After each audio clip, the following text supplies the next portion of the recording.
and the next generation to perpetually receive and create wealth. We can create new wealth by creating a new stock market based upon emerging industries. This is how new money will be created. Rule 20, creating your legacy. The main objective is the preservation of wealth with succession training, which means training the next generations to receive and build upon your wealth and not sell it as soon as they get their hands on it. Your children or heirs must be included in your overall vision and understand their next moves through being trained in your weekly legacy meetings.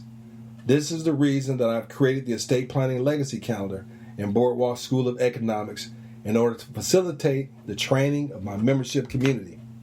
We need to make sure that married couples have a vision and each person in the relationship has goals so they don't get lost in the relationship and lose themselves, creating self-esteem issues and then relationship issues based upon inadequacy and feeling incomplete.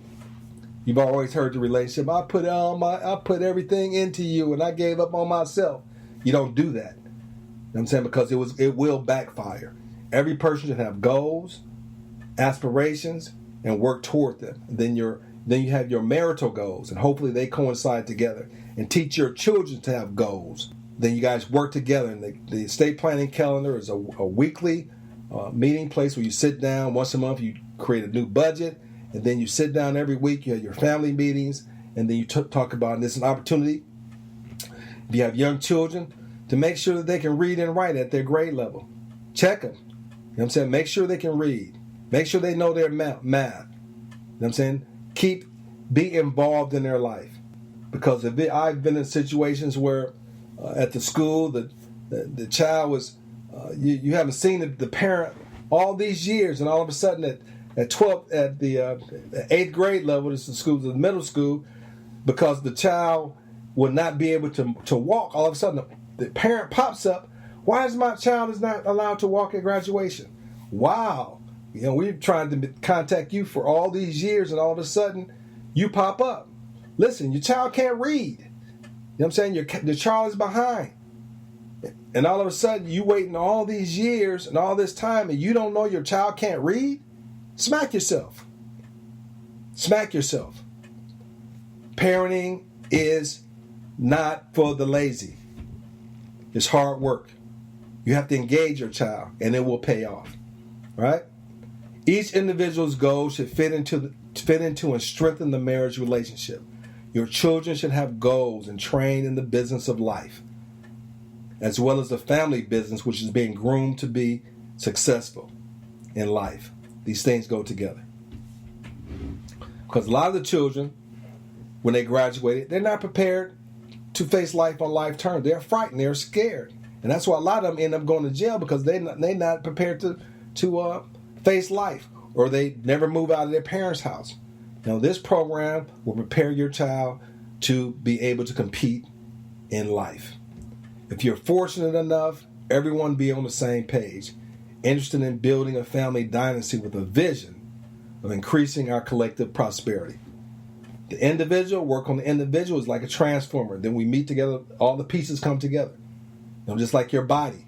Your arm fits with the body. Every piece has its own function. That's why we need each other. I told a story before about the garbage man. You could be as high as mighty as you like, but if that garbage isn't picked up and you got these big rats going through your yard and your house and stuff, how important is that garbage man then? See, everybody's important. Everybody's important. Everybody has something they can offer to society. And we must appreciate that, and we must learn to work together and support each other. The parent must groom their children early enough so that this training is a normal part of their development.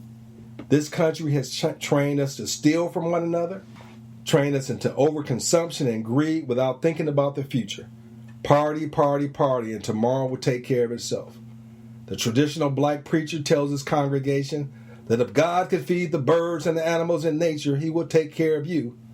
Then he proceeds out of the other side of his mouth, This is why you need to give me your rent money and your utility bill, because God will make a way. And if you need help, he or she will tell you to ask God. I remember I was at a funeral, And the lady, the mother, she was a tither for 30 years of the church. Tithing, faithful tither. And at the funeral, the son, he talked to the son, brother. And I was standing next to him. He said, brother, if you need any help, just call me and I'll do what I can. Right? Okay, Reverend, thank you. A couple weeks later, he'd been trying to call the Reverend. No answer. Called him. No answer. Wouldn't pick up the phone. So eventually he went by the church to talk to the Reverend and said, hey, Reverend, I need some help. He said, brother, you never ask another man for money. Whoa. You the pastor. You're not just another man. If you need something, ask God. I'm like, oh, man, are you kidding me? Ask God. And then just pushed him away. I'm like, ain't that something? I said, when you asked for the rent payments and the utility payments, they should have told you to ask God. Common sense is not that common. Another point is that this country cannot survive unless the people start thinking and take control of government and bringing back manufacturing and creativity back to America. What happens if you operate in debt? Month after month, year after year. If you can't find a way to generate more income, you will try to file for bankruptcy. The government is bankrupt, but it can print fake money. But you can't legally. Our politicians have a fiduciary duty to act in the best interest of the country, but they are violating the first law of fiduciary duty. They are self-dealing, which is a criminal offense. I want this program in every home. It is a masterful course and it is priced right, starting at an unbelievable price of only 67 cents a day, which makes this a win-win scenario. Each program is exactly the same as far as the education is concerned. This is the most important part, that we all be on the same page. The major difference are the income-producing opportunities at different affiliate levels. A program in real financial literacy that will put knowledge in your mind and money into your pockets. Once you get this program in every home, then we can build schools that educate our children, our own children. You know what I'm saying? You don't let somebody else, especially the colonizer, educate your children. That's where we make our biggest mistakes.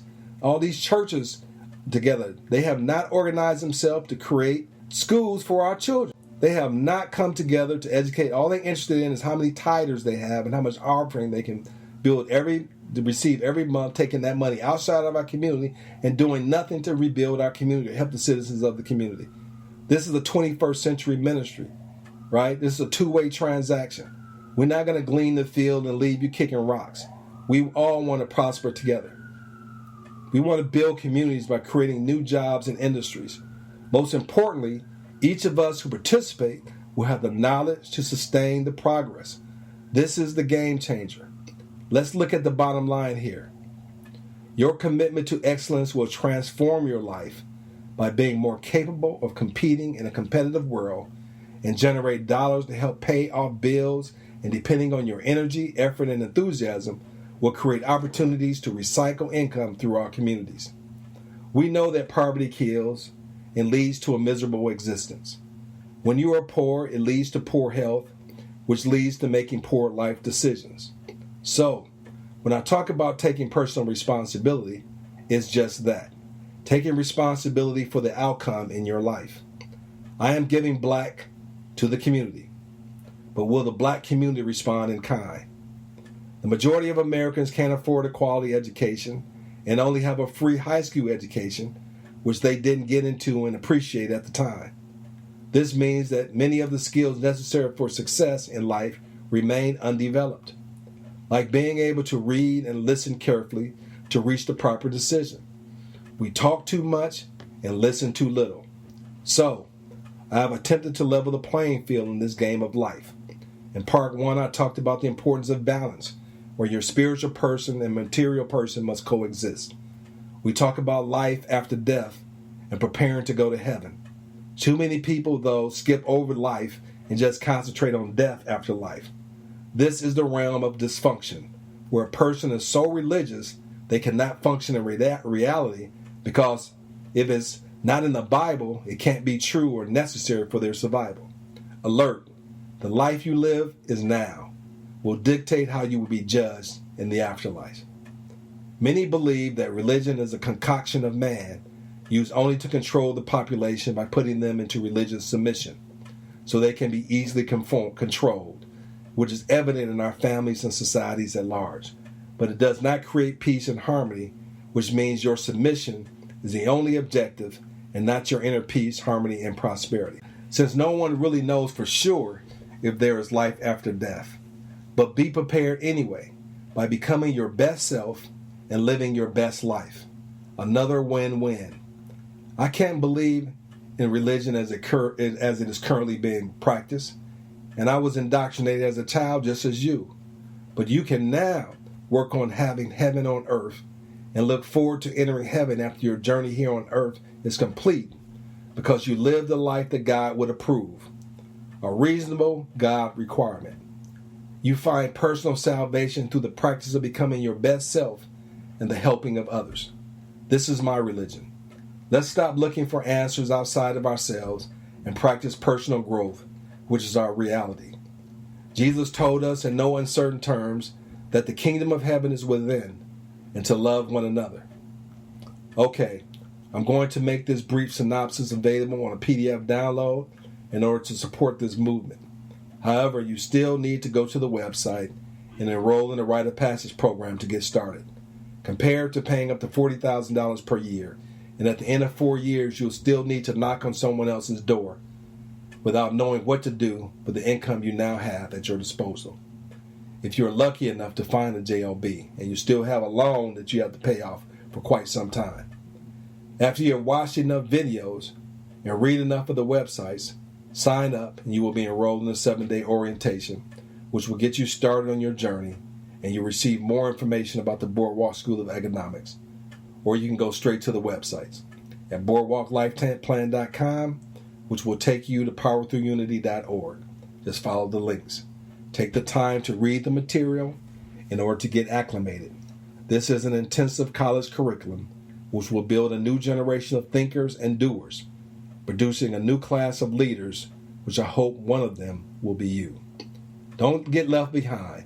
You can't receive the benefits of this program if you don't enroll.